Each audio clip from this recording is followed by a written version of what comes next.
Hola queridos amigos, estamos fin de semana y seguimos meditando en la palabra de nuestro Dios. Hoy miraremos Éxodo capítulo 26. Te animamos a que estés con nosotros en todo este tiempo de meditación en la palabra de nuestro Dios.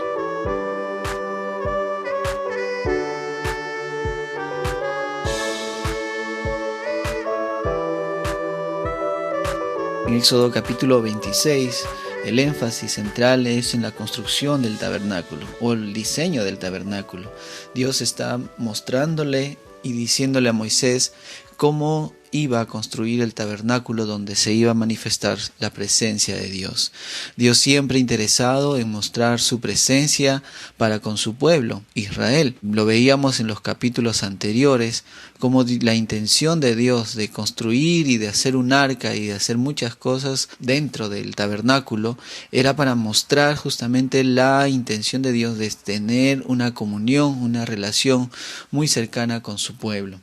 Esa comunión y esa relación cercana con su pueblo iba a ser a través de este tabernáculo que iba a construirse en el centro mismo del campamento de Israel. Es ahí donde el lugar donde cada israelita al levantarse iba a mirar hacia el centro del campamento, iba a recordar que ahí estaba la presencia de Dios. Y comienza el Señor entonces a darle indicaciones, cómo iban a ser las cortinas, cómo tenían que ser la longitud de estas cortinas, cómo también tenía que hacer corchetas de oro, cómo iba a ser también el techo, la cobertura con cubierta de pieles de carnero, la madera de acacia, que era una madera prácticamente indestructible, era la que ellos tenían que usar para la construcción de este tabernáculo. Cada uno de los detalles que Dios menciona en este capítulo, el capítulo 26, tiene que ver con la construcción de un tabernáculo para mostrar su presencia de Dios. Todo esto tenía que hacerlo tal conforme Dios se lo había indicado. Y este capítulo, en realidad desde el capítulo 24 hasta el capítulo 27, podemos también mirar algunos aspectos en el libro de Hebreos. Hebreos capítulo 9 nos va a mencionar, nos va a describir a grandes rasgos los primeros 7 versículos acerca de la construcción y de los detalles que también tenía que tener este tabernáculo. Hebreos capítulo 9 menciona el autor: ahora bien, aún el primer pacto tenía ordenanzas de culto y un santuario terrenal.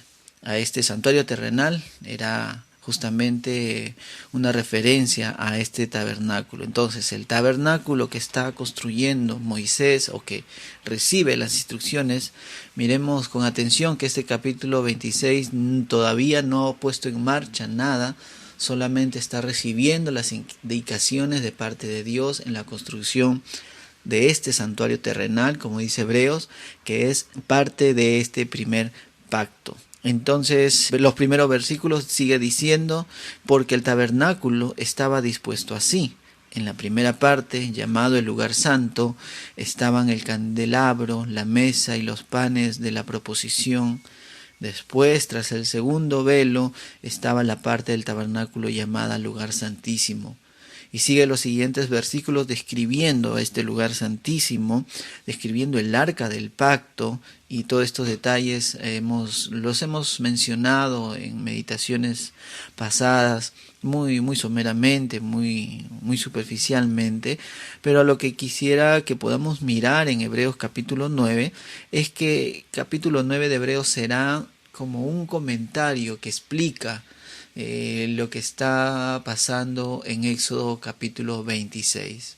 En Hebreos 9, a partir del versículo 8, menciona que dando el Espíritu Santo a entender, el Espíritu Santo a través de la disposición de cómo el pueblo de Dios iba a acercarse a este tabernáculo, a través de eso el Espíritu Santo daba a entender con esto que aún no se había manifestado el camino al lugar santísimo, entre tanto que la primera parte del tabernáculo estuviese en pie.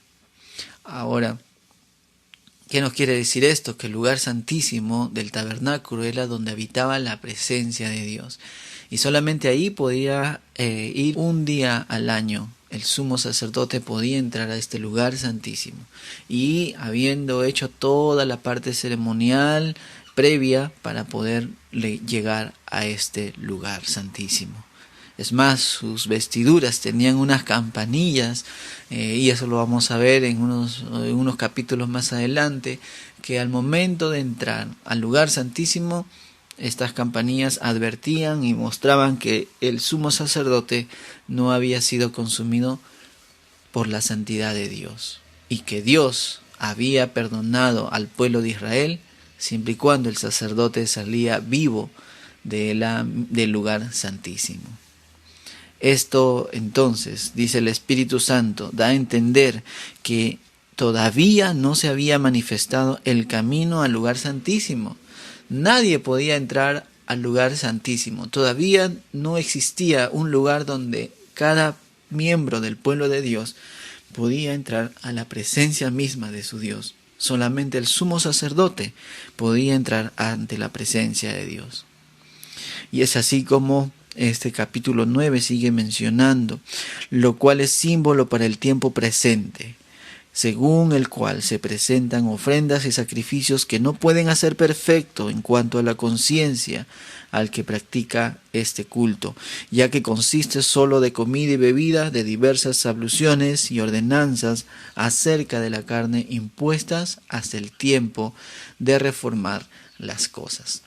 Todos los sacrificios, toda la ceremonia que tenían que hacer los sacerdotes y el sumo sacerdote para poder entrar al lugar santísimo, todo eso era temporal hasta el tiempo de reformar las cosas. Y el versículo 11 viene en nuestro tremendo pasaje de aplicación del tema de hoy, pero estando ya presente Cristo,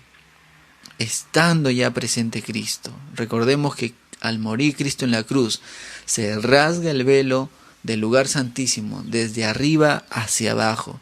Pero estando ya presente Cristo, sumo sacerdote de los bienes venideros, por el más amplio y más perfecto tabernáculo, no hecho de manos, es decir, no de esta creación, y no por sangre de machos cabríos ni de becerros, sino por su propia sangre. Miren lo que sucede, dice el versículo 12 de Hebreos 9. Entró una vez para siempre en el lugar santísimo, habiendo obtenido eterna redención. Qué hermosa acción de nuestro super Señor Jesucristo, por decirlo así.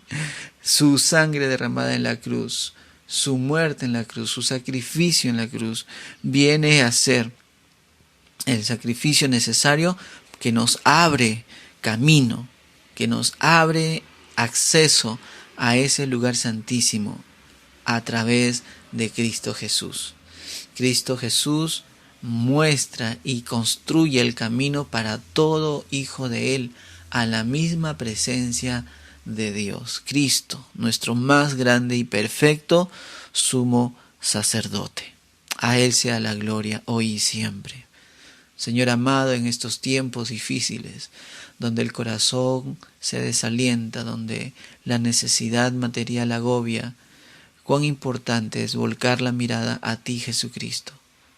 No para hacer caso omiso a nuestra realidad, sino para traer nuestra realidad a tus pies, nuestro gran sumo sacerdote, quien mostró el camino, el acceso al Dios supremo, al mismo Dios de los cielos. Oh Señor Jesús, gracias por tu salvación. Mira nuestro corazón, porque tú eres Dios. Mira nuestro corazón, Jesucristo, angustiado, cansado, asustado, y todo lo que hay en nuestras vidas. Podemos saber que están delante de Dios, del Dios Trino, del que tenemos libre acceso a través de la obra de Cristo Jesús. Te traemos todos nuestros pecados, nuestros temores, nuestros afanes, nuestra desconfianza, para que su santidad lo purifique, lo santifique y borre de nosotros todo pecado. Ayúdanos, Señor, a vivir para ti en medio de esta triste situación, dolorosa situación de la pandemia. y guárdanos en el nombre de Cristo Jesús, nuestro Salvador. Amén.